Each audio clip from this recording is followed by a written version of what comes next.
High marks academy. तो हमारे इस प्लेटफॉर्म पे क्लास 11 का जो चैप्टर नंबर फर्स्ट है सेट्स, उसकी एक सीरीज लेके आए हम और उस चैप्टर को पूरा एनसीईआरटी से कवर करने वाले हैं। ठीक है, तो एनसीईआरटी के जितने भी थ्योरी के पार्ट है और जितना भी प्रैक्टिकल पार्ट है, प्रैक्टिकल पार्ट मीन्स जितने भी क्वेश्चन है, एक्सरसाइज है, वो इस लेक्चर में हम कवर करने वाले हैं। तो इस लेक्चर में हमने 20 क्वेश्चन कर लिए थे, जिसमें बहुत सारी चीज़ें कर ली थी हमने। ठीक है, उसमें पावर सेट को भी पढ़ लिया था। ठीक है, यूनियन ऑफ सेट को पढ़ लिया था, इंटरसेक्शन ऑफ सेट को पढ़ लिया था, डिफरेंस ऑफ सेट को पढ़ लिया था।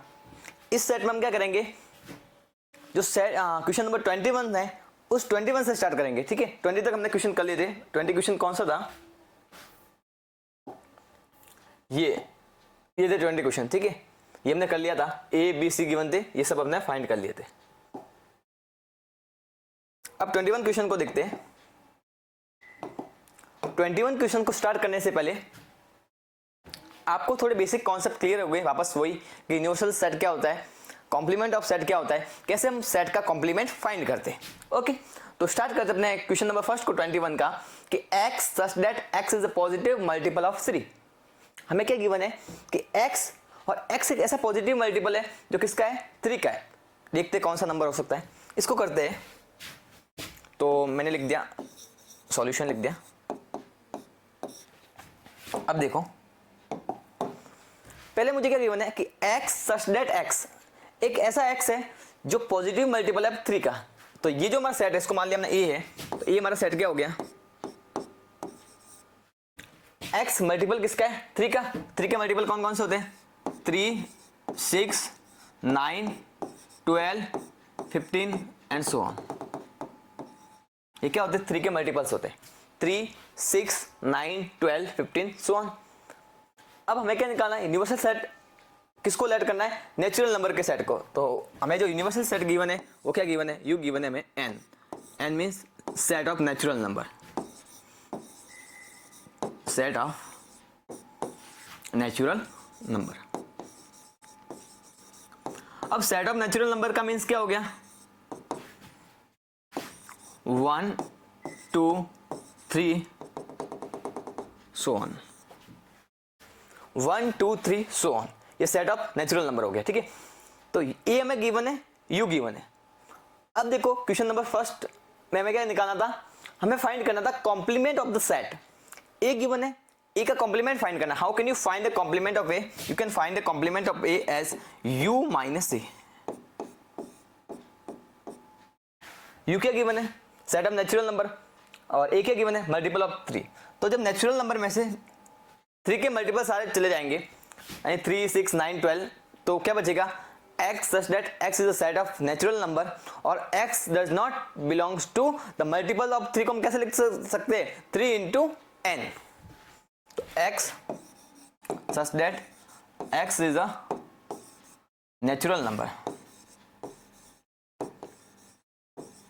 x क्या है, नेचुरल नंबर है, and x is not equal to 3 into n, और x किसके इक्वल नहीं है, 3 into n के, वेयर, ऐसे इसको लिख लो या फिर आप वेयर करके लिख लो। तो क्या लिखोगे, वेयर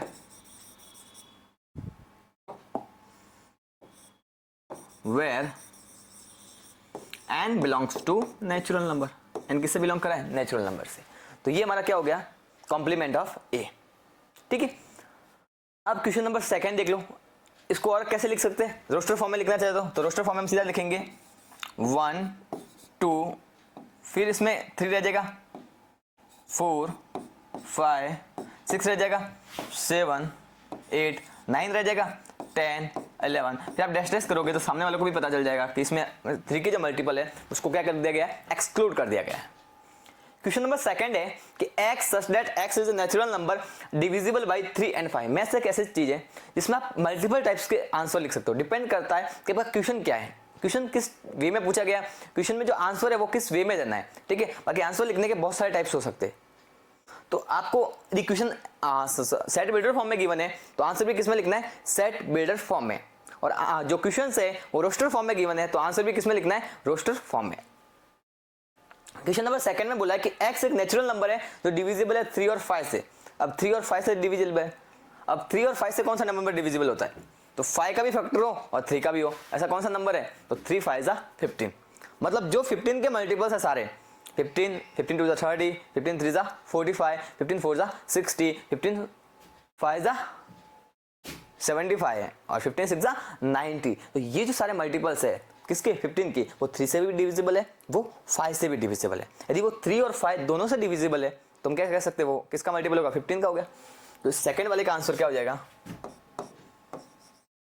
देखो एक नेचुरल नंबर है तो डिविजिबल है 3 और 5 दोनों से डिविजिबल है।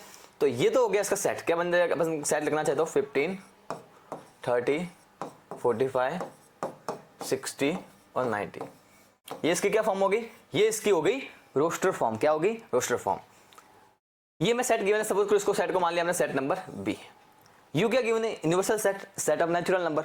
आपको क्या फाइंड करना है, बी डैश या कॉम्प्लीमेंट ऑफ बी। तो आपको कॉम्प्लीमेंट ऑफ बी फाइंड करना है, इसको हम कैसे लिखेंगे, यू माइनस बी। अब इसको यू माइनस बी लिख रहे हैं, मतलब क्या लिखोगे आपको, इसको यू क्या गिवन है अपने को, यू गिवन है मुझे, इसमें आप देखोगे तो यू मुझे गिवन है नेचुरल नंबर का सेट, बी क्या गिवन है, सेट ऑफ मल्टीपल्स ऑफ 15। तो u माइनस बी करेंगे तो क्या लिखेंगे अपन, x such that x is a natural number but x किसके इक्वल नहीं है, x is not equal to multiples of 15। तो इसको कैसे लिखना पड़ेगा, 15 into n where n belongs to natural number. Third देखो, x is a perfect square.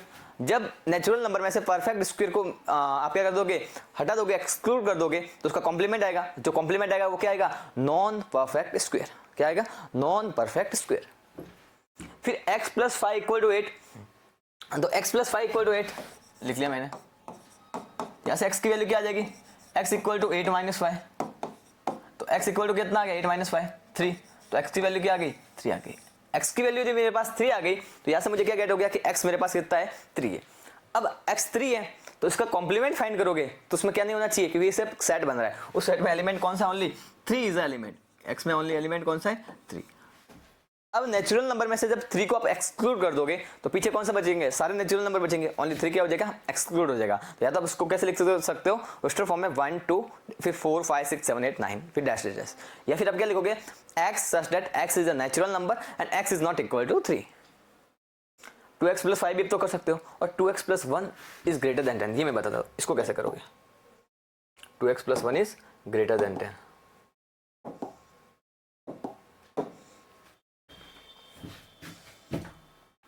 To x plus 1 is greater than 10। अब 2x plus 1 is greater than 10, तो यहाँ से मुझे क्या मिलता है देखने को, उसके कलर को चेंज कर लेते हैं। 2x plus 1 is greater than 10, तो यहाँ से मुझे क्या मिलता है कि 2x is greater than 10 minus 1। So 2x is greater then 9। From here x is greater then 9/2। यहाँ से मुझे क्या देखने को मिला कि x जो है वो 9/2 से क्या है, ग्रेटर है। x क्या है, ग्रेटर देन 9/2।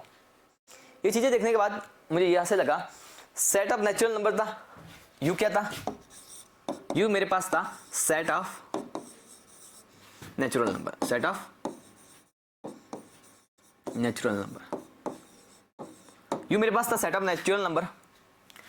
अब u के बाद मुझे क्या निकालना है, इसका कॉम्प्लीमेंट फाइंड करना है। तो कॉम्प्लीमेंट क्या हो जाएगा, सपोज करो मैंने इस सेट को मान लिया a मान लिया, तो ये मेरे पास सेट है, a की वैल्यू क्या है, ग्रेटर देन 9/2।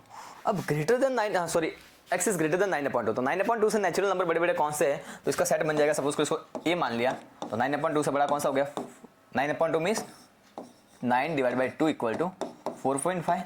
4.5 से बड़े बड़े कौन से हो गए, 5 6 7 8 सो। अब नेचुरल नंबर में सारे नंबर आते ही है 1 से लगाकर इन्फिनिटी, इन्फिनिटी को हम काउंट नहीं करते, मींस 1 से कंटिन्यू चलते ऐसे बोलते हैं उसको, ठीक है। कभी भी ऐसे नहीं बोलना है कि natural number means from 1 to infinity. Natural number means the number which start from 1। अब वो कंटिन्यू जा रहे हैं उसको कभी डिफाइन नहीं करते, क्योंकि इन्फिनिटी कभी डिफाइन नहीं होती। ये क्या हो जाएगा, ए का कॉम्प्लीमेंट u माइनस ए। u क्या सेट ऑफ नेचुरल नंबर, इसमें से ये 5 6 7 8 9 मींस कंटिन्यूस वाले पूरे चले गए, तो पीछे कौन से बचे, ओनली 1 2 3 एंड 4। ओके, फिर ये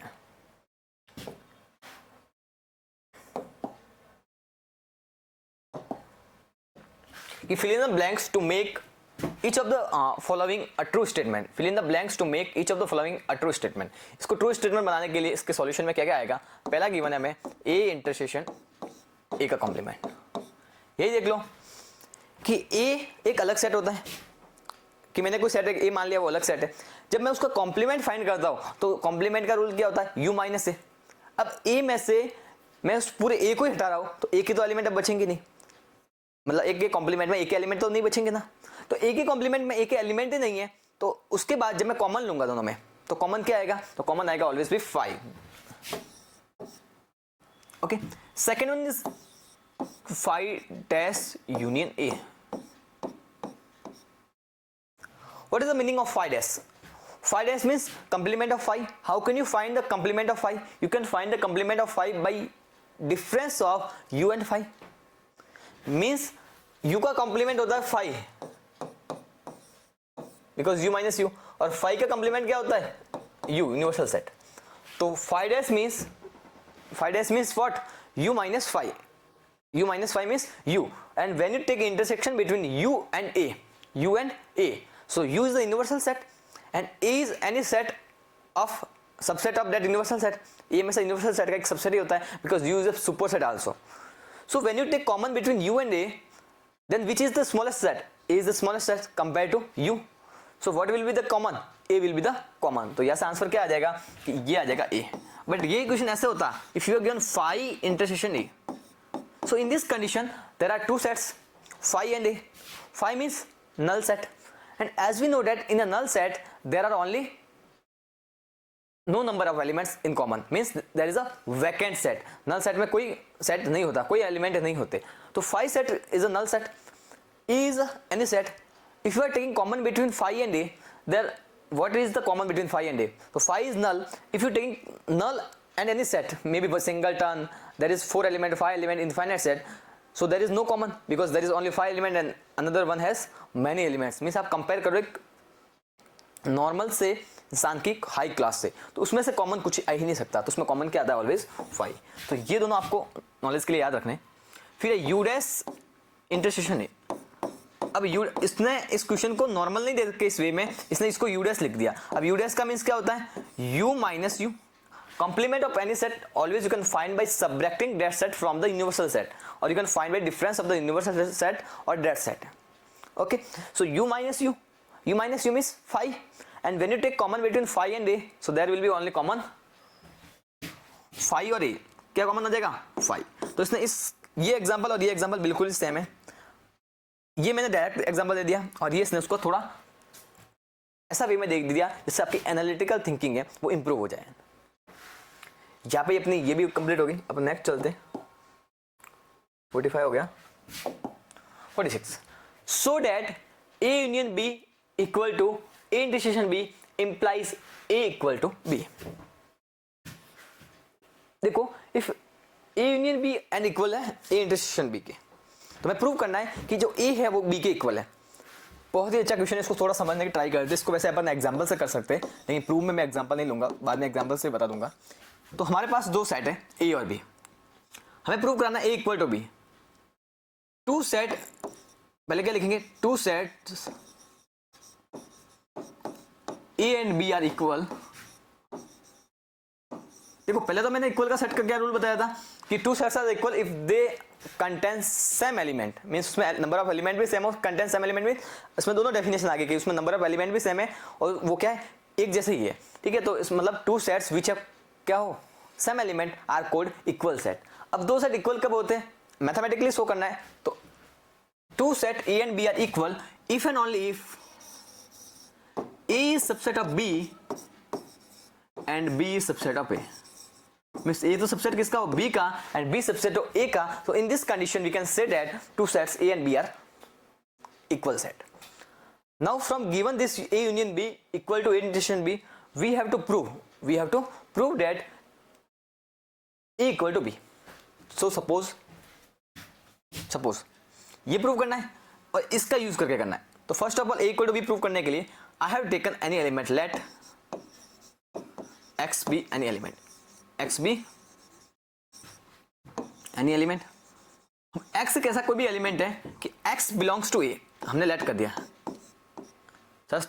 such that लिख लो, such that x is any element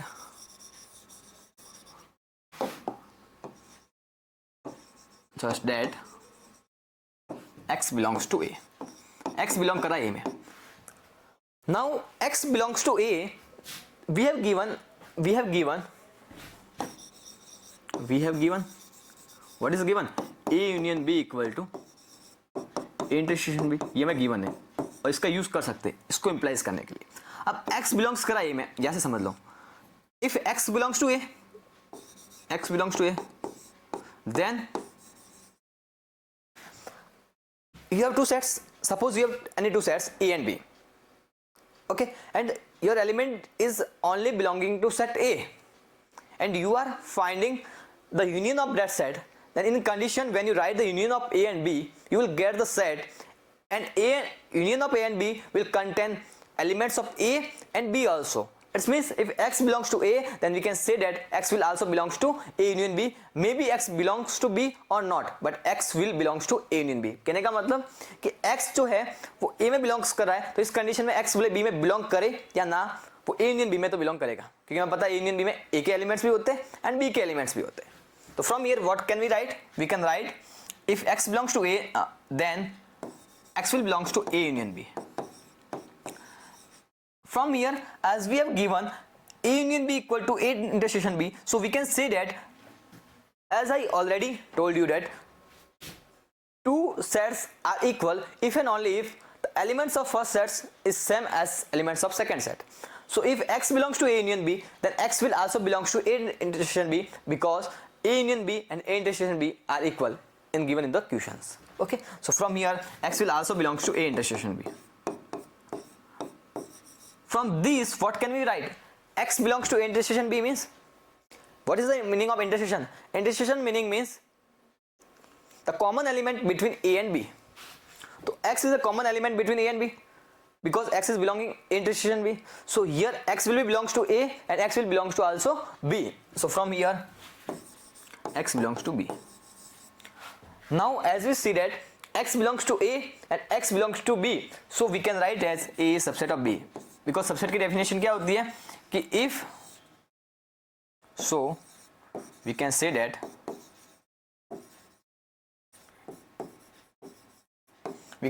A is subset of B. क्योंकि सबसेट की डेफिनेशन क्या होती है आपको पता होगी कि if element of A is also an element of B, then A is subset of B.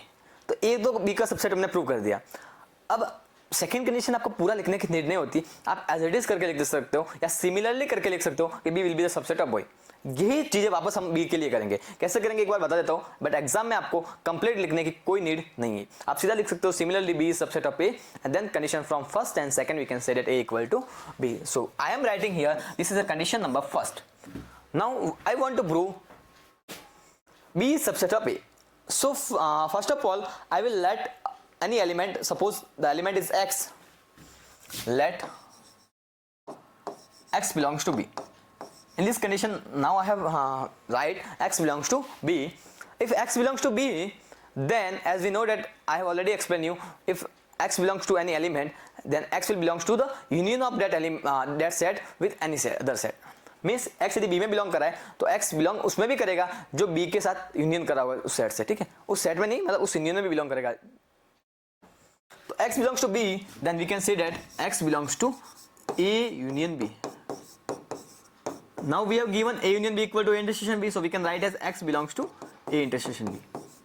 Or as we have given x belongs to a intersection b, then we can say that x is a common element between a and b, and if x is a common element between a and b means x belongs to a and x will belongs to b also. So we can write as x belongs to a. We have given x belongs to b, we have proved x belongs to a, so what can we say that b is subset of a, b is subset of a. From both condition first and two, from both condition first and second, what can we say that a is subset of b, b is subset of a, so we can say that a equal to b. कहीं पे भी आपको दो set को equal prove कराना है तो यही रूल होता है कि पहले आप फर्स्ट वाले को सेकंड का सबसेट प्रूव करा दो और सेकंड वाले को फर्स्ट का प्रूव करा दो, फिर वो क्या हो जाएगा, आपस में इक्वल हो जाएंगे. क्योंकि ए के सारे एलिमेंट बी में आ गए, बी के सारे एलिमेंट ए में आ गए, तो क्या रहा, कुछ रहा ही नहीं. तो क्या हो गए, दोनों साइड क्या हो गए, इक्वल हो गए. तो इस टाइप से क्वेश्चन को कर दे. बहुत ही अच्छा क्वेश्चन है ये एग्जाम के रिलेटेड.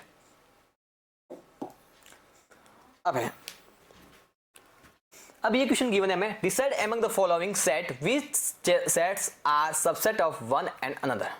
बहुत ही अच्छा क्वेश्चन है ये भी, इसको समझते हैं। देखो हमारे पास गिवन है क्वेश्चंस में, क्वेश्चन गिवन है कि decide among the following set, ये हमारे पास सेट है, ठीक है, ये हमारे पास सेट है, इसमें कौन से सेट एक दूसरे के क्या है, सबसेट है, कि which set are subset of one and another. तो सबसे पहले तो सबको रोस्टर फॉर्म में राइट कर दो, जिससे हमें पता चल जाए कि एलिमेंट कौन कौन से है उसमें।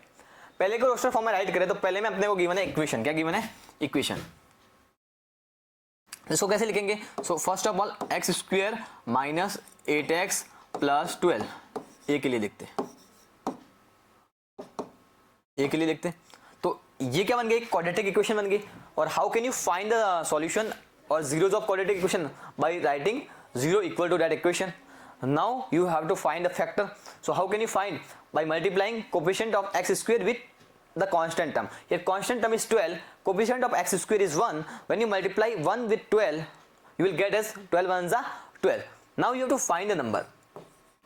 Here you have given minus 8. By seeing there is a minus, so you have to apply only minus operation, or you can say that subtraction operation in this. So you have to find a number whose multiply is 12 and subtraction is minus 8. Which are both number? Or subtraction, or you can also say that the addition of negative number. So first of all you have to find the number 4 into 3, 4 3s are 12, 5, there will not be the 5, 6 2s are 12, 12 1s are 12. Okay, now you have to find the number whose sum or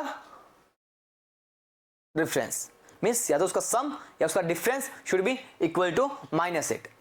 so here 4 3 7, so it is not equal to 8, 6 2 8. If you are taking both number negative, -6 and -2, so minus minus plus 6 2 are 12, you will get the product as the plus 12, and -6 and -2 -8, so you will get the addition as -8. So you can write as x square minus 6x minus 2x plus 12. इसके दो factors बना दिए। फिर यहाँ पर क्या आ जाएगा, x minus 6 minus 2 x minus 6 equal to 0। यहाँ पे कॉमन क्या आ रहा है, x minus 6 is common, remaining क्या बचेगा, x minus 2। एक तो अपने x minus 6 को 0 के इक्वल रख दिया, एक मैंने x minus 2 को 0 के इक्वल रख दिया। तो from here x equal to 6, from here x equal to 2, दोनों वैल्यू मुझे गेट होगी, x की वैल्यू 6 और 2। तो मेरा जो सेट A है वो क्या बन गया, 6 एंड 2। सेट B क्या है, सेट B अपने को गिवन ही है, क्या है, 2 4 6। सेट C क्या है मेरे पास, 2 4 6 8, और सेट D क्या है, 6। अब सबसेट को चेक कर दें, तो ये मेरे पास सेट है 6 2, क्या 6 2 B C और D में से किसी में आ रहा है क्या, 6 और 2 यहाँ पे भी है, 6 और 2 यहाँ पे भी है, और 6 और 2 C में भी है। तो A is subset of B and A is subset of C। B देखिए 2 4 6 किसी में आ रहा है क्या, यस C में, तो B is subset of C। C 2 4 6 8 किसी में नहीं आ रहा। अब D का देखिए 6 किस में आ रहा है, तो D किस में आ रहा है, D is subset of A, D is subset of B and D is subset of C। तो सिंपल में क्या लिख सकते हैं कि D A का सबसेट है, A B का है, B C का है, और C किसका है, किसी का नहीं। ठीक है, तो D is subset of A, A is subset of B, B is subset of C। तो सबसे बड़ा सेट इसमें कौन सा हो गया, C वाला हो गया। ये एक पैटर्न यहाँ पे फॉलो हो गया। तो ये भी आपको समझ में आ गया होगा। इसको एक बार वापस समझा देता हूँ, मिडिल स्प्लिटिंग वाला, वैसे तो आप क्लास 10 में सीखे होंगे। इसमें क्या करना होता है कि एक्स स्क्वायर का जो कोफिशिएंट है और कांस्टेंट टर्म में इसको मल्टीप्लाई करना होता है। तो 12 1 जा 12, ऐसा नंबर फाइंड करना है जिसका मल्टीप्लाई करने पर तो आपको गेट हो 12 और ऐड और सब्ट्रैक्ट करने पर गेट हो -8। तो कौन कौन से हो गए जो 12 गेट होते हैं मल्टीप्लाई करने पर, 4 3 जा 12, 6 2 जा 12, 12 1 जा 12। अब 6 और 2 को माइनस करोगे तो 4 आता है, 6 - 2 4, बट 6 और 2 को प्लस करते तो क्या आ जाता है, 8 आ जाता है। तो 6 और 2 क्या हो जाएगी इसमें, ये बन जाएगी 6x और 2x। ओके, ऐसे आप कर सकते हो। अब है question number 40, sorry slide number 48 and question number 25। बहुत ही अच्छा क्वेश्चन है ये भी, कि in each of the following determine whether the statement is true or false, if it is true prove it, if it is false given example.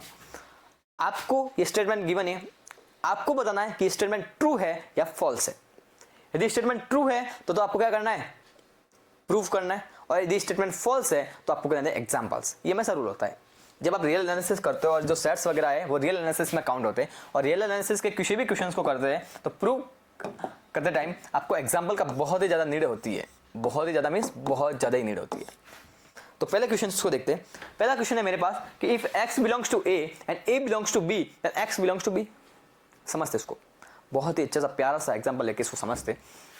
मेरे पास x है, x क्या है, मेरे पास एक एलिमेंट है, वो एलिमेंट बिलोंग कर रहा है a में, वो पूरा का पूरा a में आ गया कि में आ गया, ठीक है। a बिलोंग कर रहा है b में, ये बोल रहा है मैं b में आ जाता हूँ, और हमें प्रूव करना है कि x भी b में बिलोंग करेगा। मैंने इसके तो एग्जाम्पल भी बताए थे, तो देखते इसको। मैंने ले लिया एक एग्जाम्पल x इक्वल टू 2, मैंने एक बना दिया सेट a, 2 इसमें आना चाहिए, तो मैं क्या लिखता हूँ उसमें 4 2, बस इतना ही काफी है, बड़े एग्जाम्पल क्यों लिखने। फिर मुझे प्रूव करना है, एक सेट लेता हूँ b और ये 4 2 b में आना चाहिए, तो मैंने लिख दिया 4 2, ओके। अब इसने बोला x भी b में आना चाहिए, तो 2 इसमें आना चाहिए, 2 तभी आएगा जब मैं लिखूंगा। सपोज का मुझे लिखना ही नहीं, मुझे तो लिखना ही नहीं है, तो क्या 2 इसमें आ गया, नहीं आ गया। तो मैथ्स में आपको जब एग्जांपल देते हो तो कॉन्ट्रडिक्शन को ढूंढना है, आपको उसको जहां तक हो सके गलत कराने का ट्राई करना है, सही नहीं कराना है, और गलत कराने का ट्राई करना है। एक भी आपको फॉल्ट मिल जाए तो वो क्या स्टेटमेंट क्या हो जाती है, फॉल्स हो जाती है। ये इसका ट्रिक होता है, ठीक है। तो मैंने लिख लिया x बिलोंग करा 2 में, सॉरी x इक्वल टू 2 है, 2 बिलोंग्स करा a में, ये a पूरा का पूरा किसमें बिलोंग करा 4 2 में। बिलोंग्स की काले मैंने ट्रिक बता दी थी पूरी, कि कैसे बिलोंग्स देखते हैं, कैसे हम सबसेट देखते हैं, ठीक है। और 4 2 बिलोंग्स करा है इसमें, लेकिन 2 है ना, तो इसमें आ रहा है ना इसमें आ रहा है। अब आप बोलोगे सर ये 2 है ना, ये 2 नहीं है, इसमें इस पूरे को एलिमेंट काउंट करते हैं। समझ में आया? जब सेट्स बना दिया तो उसमें आने वाले कितने ही बड़े चीज़ों वो सारा एलिमेंट काउंट होता है, ठीक है। तो अपने को एलिमेंट देखना था, एलिमेंट इसमें बिलोंग्स नहीं कर रहा है। सेकेंड है कि ए सबसेट ऑफ बी, बहुत अच्छा ये भी, कि ए सबसेट है बी का and B belongs to C, and B belongs कर रहा है सी में। देखो ए सबसेट है बी का, बी बिलोंग्स कर रहा है सी में, देन हमें प्रूव करना है कि ए भी बिलोंग करेगा सी में। प्रूव करना है क्या, ए बिलोंग्स टू सी। देखते इसको भी। तो सबसे पहले ए सबसेट है बी का, एक इसका सबसेट है बी का, ए बी का सबसेट है मींस सपोज करो मैंने एक सेट ले लिया ए, तो मैं एक सेट लेता हूं ए 2 4 6 8 एंड 10। एक सेट लेता हूं बी सबसेट इतना बड़ा सेट नहीं लेना हमेशा। जब आप एग्जांपल देते हो तो आपको सेट हमेशा छोटे से लेने का ट्राई करना है। 2 4 6 बी मैंने सबसेट ले लिया 1 2 4 6। अब इसने बोला है कि ए सबसेट है बी का, बी पूरा का पूरा बिलोंग करा है सी में, ठीक है। इसको बिलोंग करा दिया, सी ले लिया मैंने, इस सी में मैंने इसको बिलोंग करा दिया 1 2 4 6, ठीक है। यहाँ पे मैंने लिख लिया एक 1 और एक लिख लिया मैंने 2। देखो ए सबसेट है बी का, देख लो ए सबसेट बी का है, 2 4 6 एलिमेंट इसमें भी है, 2 4 6 इसमें भी है, तो ये क्या है, सबसेट है बी का। ये तो हमारे हो गया यहाँ से। फिर इसने बोला है बी बिलोंग्स टू सी। देखो बी का पूरा ये वाला जो पोर्शन है, जब बिलोंग्स का देखे तो ये पूरा एलिमेंट में काउंट होता है, तो ये देखो पूरा एलिमेंट है, वो किस में आ रहा है, इसमें आ रहा है 1 2 4 6, ठीक है। ये भी हो गया हमारे पास, बी बिलोंग्स टू सी। अब हमें क्या प्रूव करना था कि ए बिलोंग्स करा सी में कि नहीं, हमें ये प्रूव नहीं करना, सॉरी ये देखना था, चेक करना था। तो ये चेक करना था हमें, और फिर स्टेटमेंट को चेक करना कि ट्रू है या फॉल्स, ये चेक करना था हमें। तो ए बिलोंग कर रहा है सी में या नहीं, 2 4 6 है, क्या 2 4 6 इसमें बिलोंग कर रहे हैं। 2 4 6 में इसमें सबसेट का नहीं पूछा, सबसेट का पूछते तो हम इसके अंदर वाले एलिमेंट को याद चेक करते। इसमें पूछा ये ए बिलोंग करा, ए बिलोंग करा मींस ये पूरा का पूरा यहाँ पर कहीं पे दिख रहा है क्या, नहीं दिख रहा। यहाँ पे तो 1 2 4 6 दिख रहा है, तो यहाँ पे ए डज नॉट बिलोंग्स टू सी, तो ये भी क्या हो जाएगा, फॉल्स हो जाएगा। क्या हो जाएगा, false. First one is false, second one is also false. दोनों स्टेटमेंट हमने चेक कर लिए। अब ये देखो A subset of B, B subset of C, then A subset of C. A subset है बी का, बी सबसेट है सी का, हमें प्रूव कराना है कि ए भी सबसेट है सी का।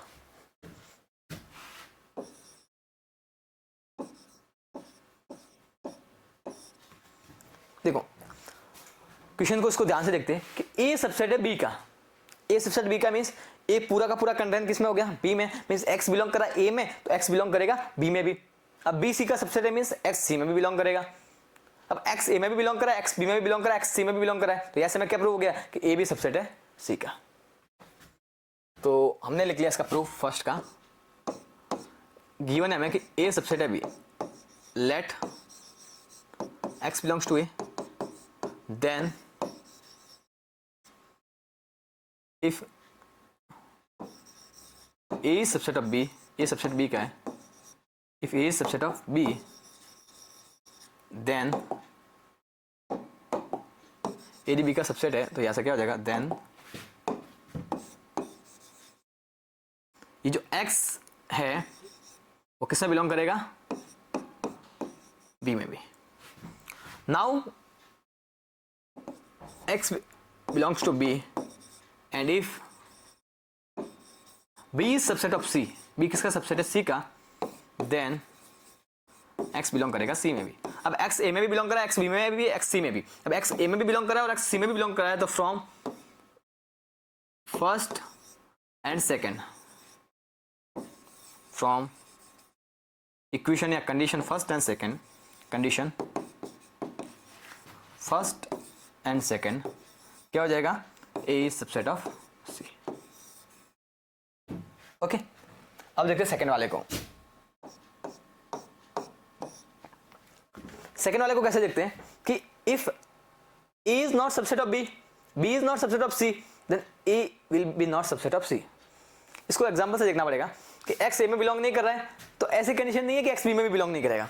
कि मैंने बताया था, क्या बताया था कि सबसेट में क्या होता है कि एलिमेंट ऑफ सेट a किसमें बिलोंग करेगी, एलिमेंट ऑफ सेट b में। अब element of set a element of set b में बिलोंग नहीं करे, इसका मतलब कोई ऐसा अदर एलिमेंट है वो नहीं हो कि b में बिलोंग भी नहीं करे। इसके लिए एग्जाम्पल लेके करते हैं, शायद बहुत अच्छा रहेगा। तो मैंने ले लिया सेट a 1 4 6, सेट b ले लिया 4 6 8। अब देख लो a is not subset of b, क्यों नहीं है, क्योंकि a का हर एक element, all elements of a should be the elements of b, तभी वो सबसेट होता है। तो इसमें देखो 4 6 तो आ रहा है पर 1 नहीं आ रहा, तो सबसेट नहीं है। तो यहां से मुझे क्या मिल गया कि a is not subset of b।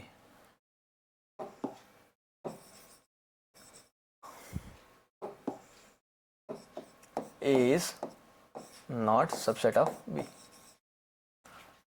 Okay, अब मुझे क्या चाहिए कि बी भी सी का सबसेट नहीं है, तो मैंने एक सी और ले लिया, जिसमें मैंने ले लिया 1 4 6 7। बी सबसेट सी का नहीं, मतलब 4 6 आ रहा है इसमें, 8 नहीं आ रहा, ऐसे अपन क्या कह सकते हैं, B is not subset of C. But A और सी को देख लो, ए के एलिमेंट क्या है 1 4 6, सी के एलिमेंट क्या है 1 4 6 7, तो ए के सारे एलिमेंट किसमें आ रहे हैं, सी में आ रहे हैं। तो from year A is subset of C, but condition क्या बोल रही है कि A भी सबसेट नहीं होगा C का। ये कंडीशन क्या है, फॉल्स है। ये क्या है, फॉल्स है, और ये वाले क्या है, ट्रू है। ठीक है, ये हो गए अपने दो और स्टेटमेंट को प्रूव किया। अब ये भी स्टेटमेंट है, बहुत अच्छी स्टेटमेंट है ये भी। इसमें अपने को क्या गिवन है, हमें गिवन है कि if x belongs to A and A is not subset of B, then x belongs to B।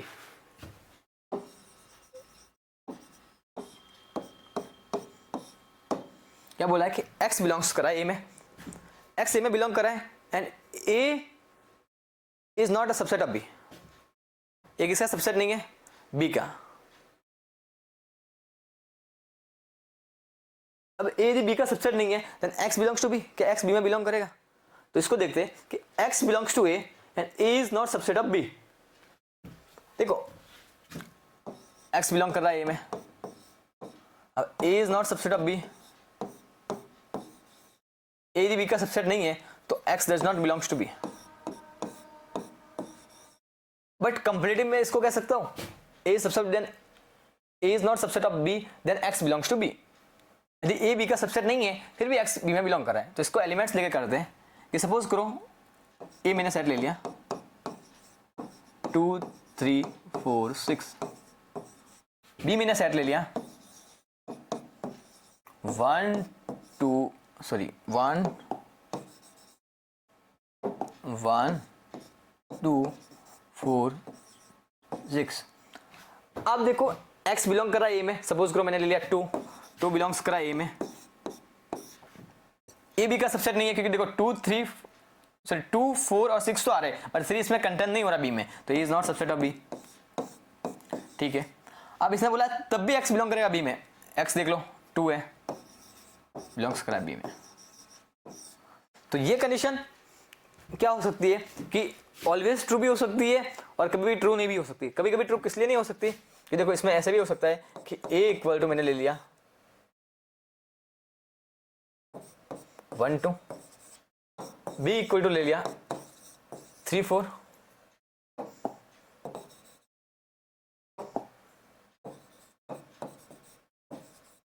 a equal to 1 2 ले लिया, b इक्वल टू ले लिया 3 4।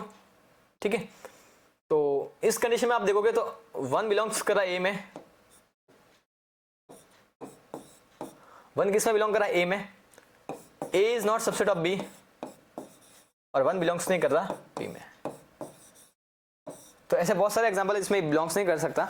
तो हमें तो बोला है कि जब इसको देखना होता है ट्रू, क्या किसका देखना होता है, ट्रू कंडीशन का। ट्रू में सभी चीजें लगनी चाहिए। मैंने क्या बोला, एक भी चीज वहां पर फॉल्ट आ गया मींस वो स्टेटमेंट क्या हो जाएगा, फॉल्स हो जाएगा।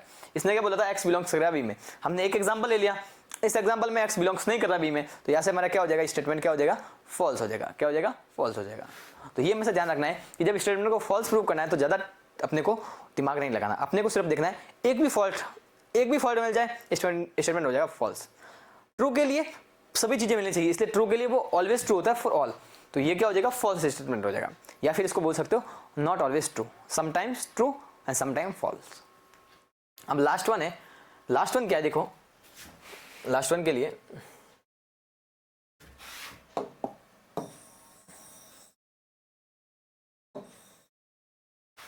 इसको थोड़ा छोटा कर देते हैं।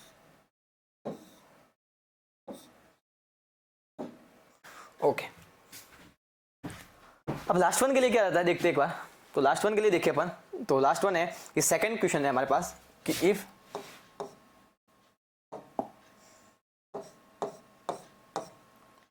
ए is subset of B, A subset किसका है, बी का, and X does not belongs to B, then X does not belongs to A. ये भी बहुत अच्छा क्वेश्चन है कि ए सबसेट है बी का और यदि एक्स बी में बिलोंग्स नहीं करा तो एक्स ए में बिलोंग करेगा क्या। तो हमें बोला कि A is subset of B, means इसका मींस क्या हो गया, लिख लो आप, each element of A is also an element of B, each element of A is also an element of B, means A का ईच एंड एवरी एलिमेंट में, ए का कोई भी एलिमेंट लो वो बी का भी एलिमेंट होगा, मींस बी में आने वाले सारे एलिमेंट ए में दिखेंगे। अब इसने बोल दिया कि X does not belongs to B, कोई भी एक्स ले लिया, कोई भी नंबर ले लिया, वो बी में बिलोंग्स नहीं करा, then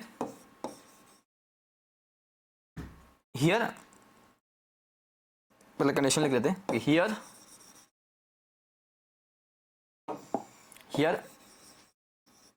A subset of B, means यदि एक्स बी में बिलोंग नहीं करा then X does not belongs to A, और ये भी क्या है, ऑलवेज ट्रू। क्या है, ऑलवेज ट्रू।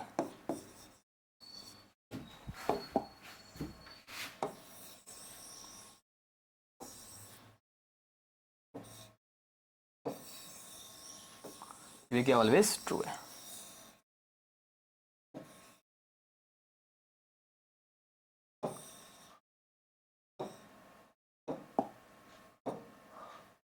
ओके, ये भी क्या, ऑलवेज ट्रू है। अब चलते हैं आगे। आगे क्वेश्चन नंबर 26, बहुत ही प्यारा सा क्वेश्चन है। क्वेश्चन ये कह रहा है हमें कि let A B and C be the set such that A union B equal to A union C and A intersection B equal to A intersection C so that B equal to C। बहुत ही अच्छा question है। Solution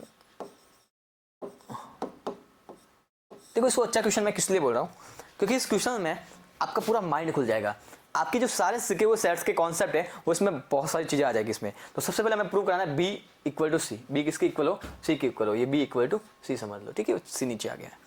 B equal to C prove कराना है, हम कैसे कराते हैं? मैंने बोला था बी को सी का सबसेट प्रूव कराना है, सी को किसका सबसेट प्रूव कराना है? बी का।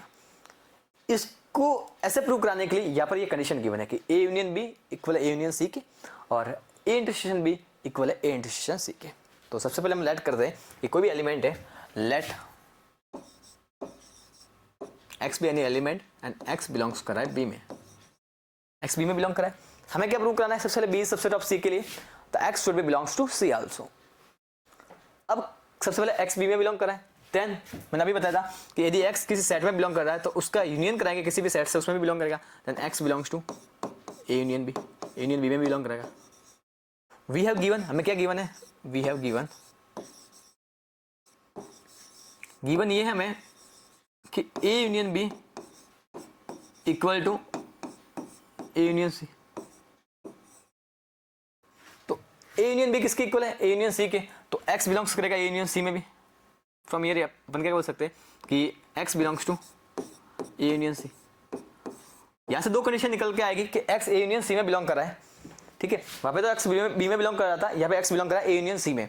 अब a यूनियन c में बिलोंग कर सकता है तो कब करेगा x? या तो वो a में बिलोंग करे या c में करे या a और c दोनों में बिलोंग करे। यूनियन का मीन्स क्या होता है? a के ऑल एलिमेंट्स, c के ऑल एलिमेंट्स, और जो कॉमन एलिमेंट है उसको कितने बार लेना है? वंस। तो x बिलोंग कर रहा है a यूनियन c में, मीन्स यहाँ से मैं क्या कंडीशन गेट हो जाएगी कि x बिलोंग्स टू a और x बिलोंग्स टू c। या तो x a में बिलोंग करेगा या x c में बिलोंग करेगा। सबसे पहले हमने लेट कर दिया कि x बिलोंग कर रहा है a में। सपोज करो x किसमें बिलोंग कर रहा है? a में। Let x belongs to a। कि डायरेक्ट ये कंडीशन तो अपन ले ही नहीं सकते कि और वाली कंडीशन में अपन एकदम सही ढंग से नहीं बोल सकते कि x c में बिलोंग करेगा, नहीं तो यहाँ से b सबसेट हो जाता c का। लेकिन ये हम कभी भी नहीं कर सकते डायरेक्ट, ठीक है। लेट हमने कर दिया कि x बिलोंग कर रहा है a में, x a में बिलोंग कर रहा है, तो यहाँ से मुझे क्या मिलेगा कि x a में भी बिलोंग कर रहा है, x b में भी बिलोंग कर रहा है। x a में बिलोंग कर रहा है इस कंडीशन से, ये कंडीशन फर्स्ट से हमने ले लिया। फ्रॉम कंडीशन फर्स्ट, यहाँ पे लिख लो from condition first. x a में बिलोंग कर रहा है, x आल्सो b में भी बिलोंग कर रहा है, क्यों? हमने लेट कर दिया था। अब x a में भी कर रहा है, b में भी कर रहा है, then x belongs to a intersection b, a और b के इंटरसेक्शन में भी बिलोंग करेगा। अब x a और इंटरसेक्शन b के में बिलोंग कर रहा है और हमें गिवन है, क्या गिवन है कि a इंटरसेक्शन b वो इक्वल है किसके? a इंटरसेक्शन c के। तो दो सेट इक्वल कब होते हैं? जब उसके एलिमेंट सेम होते हैं, means x a intersection b में बिलोंग करेगा, देन यहां से हमें क्या मिल जाएगा कि x बिलोंग करना चाहिए a इंटरसेक्शन c में भी। और x a इंटरसेक्शन c में बिलोंग कर रहा है तो इसमें हम पक्के बोलते हैं कि x a में भी है और x c में भी है। उसमें हम और में इसलिए प्रूफ करके नहीं बोल सकते, डायरेक्ट नहीं बोल सकते थे। तो यहां से हम क्या बोलेंगे कि x belongs to a and x belongs to c। And का मीन्स दोनों में बिलोंग कर रहा है। अब x a में भी बिलोंग कर रहा है और x c में भी बिलोंग कर रहा है। स्टार्टिंग में हमने क्या लिया था कि x b में बिलोंग कर रहा है। जब हमने सारी प्रोसेस लगाई, सारे प्रैक्टिकल यूज किए, अपने सेट्स के सारे थ्योरम लगाई, तो हमें यहाँ से क्या मिला कि x किस में बिलोंग कर रहा है? c में भी। और हमारा तो यही था, मेन मोटिव भी यही था कि x b में बिलोंग कर रहा है, हमें प्रूव कराना था x किस में बिलोंग कर रहा है? c में। तो हमें यहाँ से क्या गेट हो जाएगा कि b जो है वो किसका सबसेट है? c का। तो यहाँ से क्या गेट हो गया? Since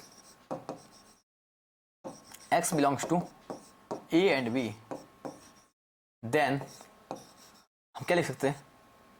x belongs to a and x belongs to b, x belongs to b and x belongs to c। So हम क्या कह सकते हैं कि b is subset of c। इसको मान लिया हमने कंडीशन नंबर सेकंड, फिर आगे और मानेंगे।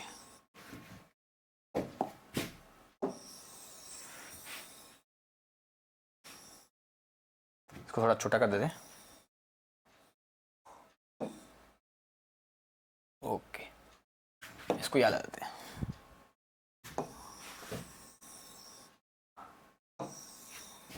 और इसको भी कर देते छोटा सा, थोड़ा सा। ओके ओके, अब ये तो किसकी हो गई? सिर्फ b के लिए। अब सेकंड कर दे कि हमने मान लिया कि x बिलोंग करा c में। मैंने क्या बोला था? आप सिमिलरली भी लिख सकते हो, सिमिलरली लिख के भी आप ऐसे बोल सकते हो कि b is subset of c, then similarly लिख के आप क्या लिखोगे? c is subset of b। From here you can write as b is equal to c। या मैंने लिख लिया x बिलोंग कर रहा है सी में, x सी में बिलोंग कर रहा है, तो x सी का किसी भी सेट के साथ यूनियन करोगे उसमें भी बिलोंग करेगा, तो x belong to C, let then x belong करेगा a यूनियन सी में भी। अब सिंस वी हैव गिवन, क्या गिवन है, a union b equal to a union c, a union b और a यूनियन c इक्वल है, तो x belongs करेगा a यूनियन b में भी। अब x a यूनियन b में बिलोंग कर रहा है, so we can write x belongs to a और x बिलोंग्स टू b। यहां से मैंने बोला था डायरेक्ट भी लिख सकते हो कि b में बिलोंग कर रहा है, फिर c b का सबसेट हो जाएगा, बट डायरेक्ट नहीं लेना है। आप क्या लिखोगे, हमेशा कॉन्ट्राडिक्ट वाली कंडीशन को लेनी है, ठीक है। कंडीशन उसी टाइम लेनी है जब वो टोटली क्या हो जाए, ट्रू हो जाए, ठीक है। तो मैंने ले लिया कि if let x belongs to a, let नहीं करते, इफ लिख देते, ठीक है, क्योंकि दो कंडीशन मिल गई, दो में से मैंने लिख लिया कि if x belongs to a, यहां से मैंने लिख दिया कि x a में बिलोंग कर रहा है, तो यहां से मुझे कंडीशन क्या मिल गई कि x c में भी बिलोंग कर रहा है, x a में भी बिलोंग कर रहा है, तो c और a दोनों में बिलोंग कर रहा है, तो उसका इंटरसेक्शन कराएंगे, उसमें भी x बिलोंग करेगा। तो from here we can write x belongs to a intersection c। अब since we have given a intersection c and a intersection b is equal, since we have given a intersection b equal to a intersection c, equal कब होता है, जब इसका element और इसका element same हो, मैं से x इसमें भी बिलोंग करेगा, so x belongs to intersection b। From here what can we write, we can write as x belongs to a and, इसमें एंड आ गया, मींस दोनों में बिलोंग कर रहा है, x बिलोंग्स टू b। यहाँ पे एकदम टोटली प्रूव हो गई कि x a में भी बिलोंग कर रहा है, x b में भी बिलोंग कर रहा है। हमने लेट किया था कि x बिलोंग कर रहा है c में, हमें गेट हुआ x बिलोंग कर रहा है b में। क्या हमने लेट किया था, तो आप लिख दो since x belongs to c and x belongs to b, तो यहां से क्या हो जाएगा, then c is subset of b।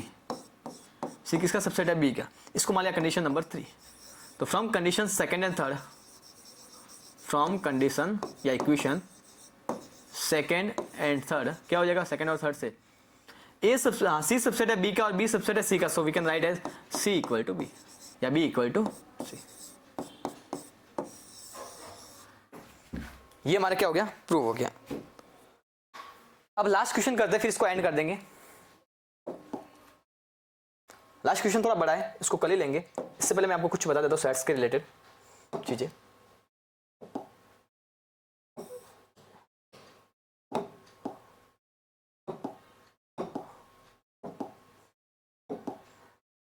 Sets करते टाइम आपको सबसे पहले तो इंपॉर्टेंट ये रखना है चीजों का कि आपको ये सब कॉन्सेप्ट क्लियर होना चाहिए कि यूनियन क्या होता है, तीन का यूनियन करे तो वो क्या होता है, ठीक है, ये आपको पता होना चाहिए। इंटरसेक्शन क्या होता है, इंटरसेक्शन में मतलब क्या चीज होती है, इसका थोड़ा कॉन्सेप्ट बताता हूँ। जैसे मैंने बोला A union B union C means यदि एक्स बिलोंग कर रहा है ए में, या एक्स बिलोंग करेगा बी में, या एक्स बिलोंग करेगा सी में, और ऐसी कंडीशन हो सकती है कि एक्स में बिलोंग कर सकता है, बट और इसलिए लिख रहे हैं क्योंकि फिक्स हमें पता नहीं है। ए इंटरसेक्शन बी जैसे ही मैं बोल दिया तो इसमें सीधा सा बोल सकते हैं कि एक्स बिलोंग करेगा ए में भी और एक्स बिलोंग करेगा बी में भी। ए माइनस बी बोले इसका मीन्स क्या होता है, इसका मीन्स क्या होता है कि ए माइनस बी, यदि एक्स हमको गेट होता है ए माइनस बी में, तो इसका मीन्स क्या हो जाएगा कि एक्स बिलोंग्स कर रहा है यदि ए माइनस बी में, तो ऐसे में क्या गेट होगा कि एक्स बिलोंग करेगा ए में, कि एक्स ए माइनस बी में बिलोंग कर रहा है। ए माइनस बी का मीन्स क्या होता है, all elements of A which are not present in B, मतलब एक्स किसका एलिमेंट है, ए का एलिमेंट है। यदि इस टाइप से आता है कि X belongs to B minus C, तो इसका मतलब भी क्या है कि एक्स बिलोंग कर रहा है बी में। बी माइनस सी का एक और लिखने का तरीका क्या होता है, ए माइनस बी का, ए माइनस बी को हम ऐसे भी लिखते हैं कि ए इंटरसेक्शन बी डैश, ये दोनों क्यों इक्वल है, ए माइनस बी और ए इंटरसेक्शन बी। तो देखो इसको समझो कि ए माइनस बी का मीन्स क्या होता है, all element of A which are not present in B, means इसमें सिर्फ ए के एलिमेंट ही बचेंगे जो बी में प्रेजेंट नहीं है, जो कॉमन एलिमेंट है वो रिमूव हो जाएंगे। इसमें भी देख लो बी, जैसे आप कॉम्प्लीमेंट ऑफ बी करोगे तो कॉम्प्लीमेंट ऑफ बी क्या आएगा, कॉम्प्लीमेंट ऑफ बी क्या आएगा, यू माइनस बी।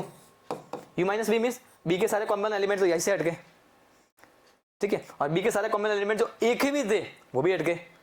अब इन दोनों में कॉमन लोगे तो कॉमन क्या आएगा, वही तो होगा ए माइनस बी, ठीक है। तो ये आपको ध्यान रखना है कि ए माइनस बी को कभी कभी हम ऐसे भी लिख सकते हैं कि ए इंटरसेक्शन बी का dash means U minus B. फिर जो आएंगे एलिमेंट यू में से उसका और ए का अपन क्या करेंगे, यूनियन कराएंगे। तो ए के एलिमेंट ऑलरेडी उसमें प्रेजेंट हो गए, सॉरी इंटरसेक्शन कराएंगे, और ए के ये भी एलिमेंट है तो वो क्या आ जाएंगे, कॉमन आ जाएंगे। वही एलिमेंट जो यू वाले बी डैश वाले नहीं है। क्योंकि देखो लो आपको यू मैंने मान लिया 1, यू मान लिया मैंने 1 to 10 है, इसको एक बार समझते। ए मान लिया मैंने 1 to 5 और बी मान लिया मैंने 4 to 8, 4 to 8। और ए में आप थोड़ा और ऐड कर रहा हूँ मैं,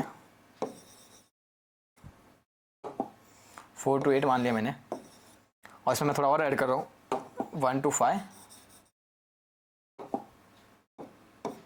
9, 10।